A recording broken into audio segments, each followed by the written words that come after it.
Hello, today I'm demonstrating the practical task 3.1. I have got the project 3.1. At the top, I have loaded some libraries.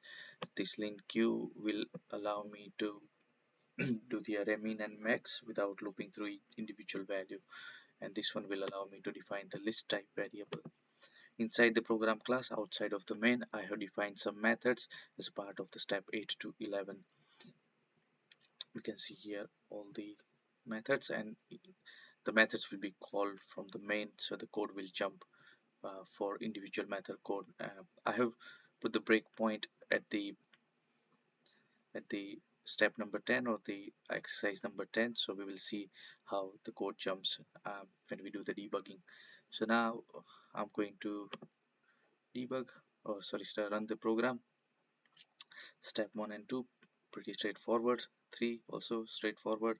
4 ask me to enter 6 student names, just entering some random values here, and it prints the same array back.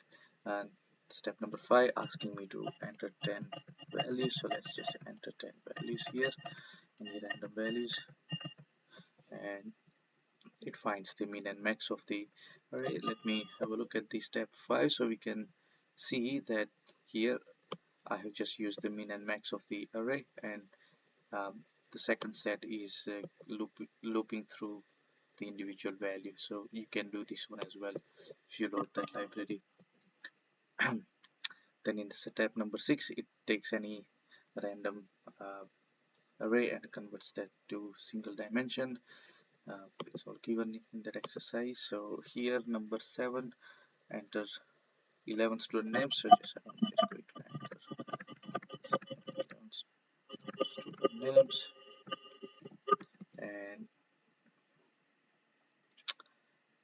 and it just prints that list back. Step number 8 was to initialize the array, and depending on how many elements are there, it counts the odd numbers, or it just does the product of the first 11 values. So here we can see we have got six odd numbers because we have got more than 10 elements. The number 9 asking to enter some decimal values, so let's put some decimal values here.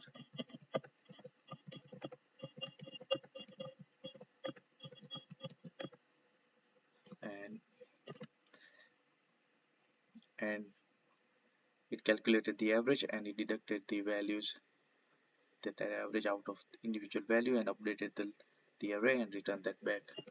If I show you the this that exercise number 9, then we will see that I have defined I'm giving that input by reference, so I'm putting my array as the reference. And if you look at the method here, the function, then I'm inputting that by reference. So what this will do, it will not create a separate variable, but it will just update the same variable inside my method. That way I can reuse whatever memory is allocated to that variable, and I don't have to define multiple variables for the same purpose, which is pretty handy. Then we can see that our code has stopped on the step number 10, and I'm just going to debug, and it's going to initialize my array with the random values between 1 and 40, and we can see that the code has jumped up to this function call. Now it will loop through this function logic, and then it will return the return array. I'm not going to debug the whole thing, just going to run that to the end. So we can see here that step number 3, it converted some array to single dimension, and here the step 11, it picked 2 random numbers and created the times table. So that's the end. Thank you very much.